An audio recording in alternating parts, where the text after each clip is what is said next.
तो हेलो दोस्तों, कैसे हैं आप लोग। थंबनेल देख के आप लोग अब तक समझ ही चुके होंगे कि आज हम किस बारे में बात करने वाले हैं। नहीं समझे तो देखिए वीडियो को। मैं सामने बता नहीं वाला हूँ कि हम क्या बारे में बात करने वाले हैं। अक्सर हम लोग बात करते हैं ना कि कैसे बॉलीवुड मूवीज़ को देखकर इंडियन मूवीज़ बनाई जाती हैं। क्या कभी इसका उल्टा होगा? आपने क्या सोचा था कभी? भगवत गीता, जो कि इंडियन हिस्ट्री का गोल्डन चैप्टर, किसी को अंदाज़ा भी नहीं होगा कि ये एक दिन हॉलीवुड फिल्म को आगे बढ़ाने का रास्ता दिखाएगा। क्रिस्टोफर नोलन दुनिया के स्टोरी टेलर वाले लिस्ट में एकदम ही ऊपर आते हैं। हीरोइन हीरो एंड हीरोइन को छोड़ के इंडियन थिएटर पे थिएटर हाउसफुल कर देने वाला पावर है इस बंदे पे। इस बार ये थोड़ी अलग कहानी लेकर आए हैं।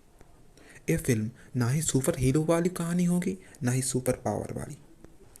ओपेनहाइमर फिल्म को देख के आपको विश्वास ही नहीं होगा कि ये क्रिस्टोफर नोलन ने ही स्टोरी दी है। इसमें महाभारत के युद्ध में श्री कृष्ण अपने विश्व रूप में आते हैं, जिसको देख के खुद अर्जुन ही डर जाते हैं। इस चीज़ को भगवत गीता के अंदर पढ़ता है एक अमेरिकन साइंटिस्ट, और यहाँ से वो खुद को इतना ताकतवर मानने लगता है कि वो पब्लिक प्लेटफॉर्म में एक स्पीच देता है कि मैं एक मौत बन चुका हूँ और मैं पूरी दुनिया ख़त्म कर सकता हूँ। और हुआ भी यही। आज से लगभग 80 साल पीछे जापान के बड़े बड़े शहरों पे एटॉमिक बॉम्ब गिराए जाते हैं। ऊपर से एक अमेरिकन जहाज उड़ता हुआ आता है एंड उसके बाद बूम, लगभग 70 से 80 हज़ार लोग मर जाते हैं। उसका रिजल्ट इतना भयानक था कि आज उससे 80 साल बाद कि कोई भी बच्चा पैदा होता है तो वो भी रेडिएशन के असर से बच नहीं सकता। रेडिएशन का असर देखा जाता है उसकी पूरी बॉडी में। लेकिन बहुत ही कम लोग जानते होंगे इस एटॉमिक बॉम्ब को, हिस्ट्री को, मतलब इसको बनाया कैसे गया एंड बनाया किसने और भी किस तरीके से, एंड उसकी लाइफ को। ओपेनहाइमर इस फिल्म का नाम, एंड वो साइंटिस्ट जो पूरी दुनिया ख़त्म करने का पावर कुछ मुट्ठी भर देशों के हाथ में दे दी है। तो फिर ऐसा क्या हुआ जो इस साइंटिस्ट खुद अमेरिका जाकर अमेरिका को बोलते हैं कि इस बॉम्ब को यूज़ करने के लिए बंद कर रहे हो, मतलब इस बॉम्ब को बैन करने के लिए बोलते हैं। खुद इसकी वाइफ इसकी आंखों में देख के बोलती है कि तुमने जो किया है उसके लिए दुनिया तुम्हें कभी माफ़ नहीं करेगी। तुम एक हीरो नहीं, विलेन बनोगे तुम। कमाल की बात जानते हैं, एटॉमिक बॉम्ब का कनेक्शन हिस्ट्री के दो बड़े बड़े नामों के साथ जुड़ा हुआ है, जिसको आप पक्का जानते ही होंगे। पहला है एडोल्फ हिटलर। अगर एक खुद को गोली ना मारते ना तो पक्की बात थी इस एटॉमिक बॉम्ब का पहला शिकार ये बंदा खुद ही होता। और सेकेंड नंबर पे आते हैं Albert Einstein. Great scientist Albert Einstein इस एटॉमिक बॉम्ब के प्रोजेक्ट के अंदर दुनिया को ख़त्म हो जाने के डर को देखे थे और ओपेनहाइमर को वार्निंग भी दी थी इस बारे में। देखो भाई, इस फिल्म का भाई उसी टाइम ही बन गया था जब ए न्यूज़ चारों तरफ लीक होती लगी कि नोलन अपने नेक्स्ट फिल्म में रियल बॉम्ब फोड़ने वाले हैं। हाँ बिल्कुल, आप लोगों ने सही सुना। बिना किसी एडिटिंग इफेक्ट के, बिना किसी वीएफएक्स का यूज़ किए लोग समझ गए कि नोलन अब तो पगला गया है। एंड इस बार थिएटर में ऐसा कुछ अवश्य देखने को मिलेगा जिसको ज़िंदगी भर कोई नहीं भूल पाएगा।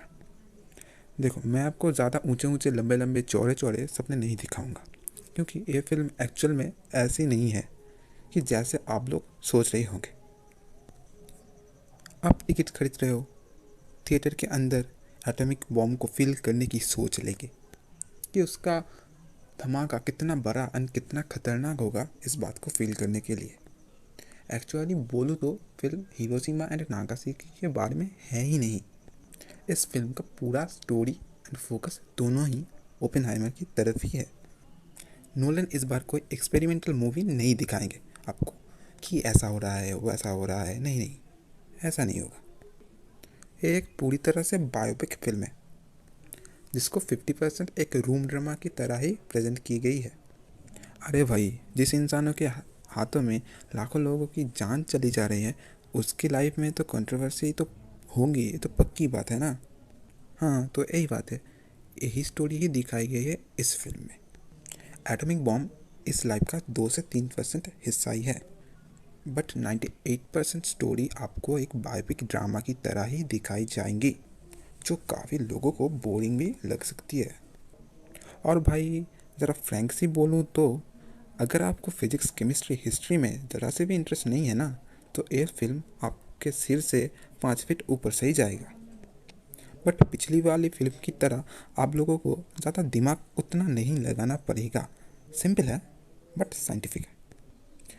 ऑनेस्टली बोलूँ तो ओपेनहाइमर एक डॉक्यूमेंट्री स्टाइल में शूट की गई एक फिल्म है। इसमें छोटी छोटी डिटेल्ड स्टोरी को जोड़कर पूरी कहानी बनाई गई है। फन एंटरटेनमेंट का बात भूल जाओ इस फिल्म में तो ही बेटर बात है। सब कुछ साइंटिफिक होगा, समझने वाले समझ गए होंगे।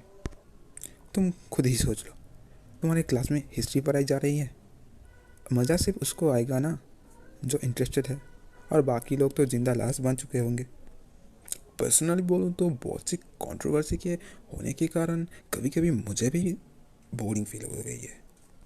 एक और बात, रॉबर्ट डाउनी जूनियर को आपको आयरन मैन के स्टोरी में देखने का आदत है ना, तो आपको तुम्हारा ये आदत टूटने वाला है। उनके फैंस इस फिल्म को देखकर एकदम ही शॉक हो जाएंगे।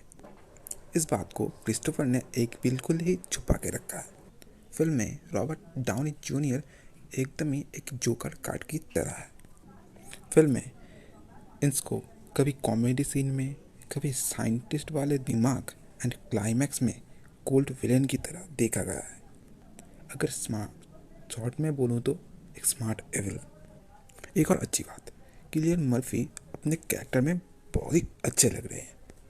ये फिल्म किसको कैसा लगेगा इसमें मैं कोई भी कमेंट नहीं करना चाहूँगा, क्योंकि ये फिल्म अपने अपने ऊपर वेरी करते हैं। अगर मुझसे पूछो तो मैं ओपेनहाइमर को 5 में से पूरे 4.3 स्टार ही दूंगा।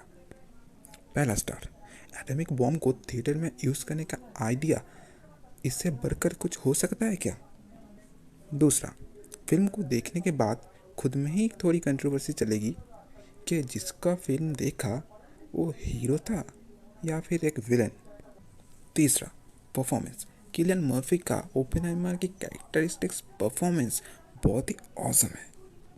चौथा, रॉबर्ट डाउनी जूनियर का परफॉर्मेंस, गन गोली का लड़ाई से बढ़कर दिमाग का लड़ाई बहुत ही देखने को मिलेगा इस फिल्म में आपको। कुछ लोगों की ओपिनियन मेरे साथ नहीं मैच करेगी, सॉरी, दिल से माफ़ी मांगता हूँ। मैंने 2 जगह हाफ हाफ करके मार्क्स काट भी लिए हैं। मार्क्स काटा इसलिए, फर्स्ट पॉइंट है, जो बॉम्ब देखने के लिए थिएटर में टिकट्स खरीद के हम लोग जाए वो बॉम्ब हमको उतना नहीं दिखा। एंड दूसरा, ओपेनहाइमर की लाइफ का सिर्फ प्रोफेशनल साइड ही दिखाया गया है इस फिल्म में। उनका पर्सनल लाइफ, उनकी वाइफ के बारे में उतना नहीं डिटेल गया। तो ठीक है, आज के लिए बाय बाय। वीडियो अच्छी लगी तो लाइक, शेयर एंड कमेंट करना मत भूलिएगा। अच्छी लगी चैनल को सब्सक्राइब करिएगा एंड सपोर्ट करिएगा।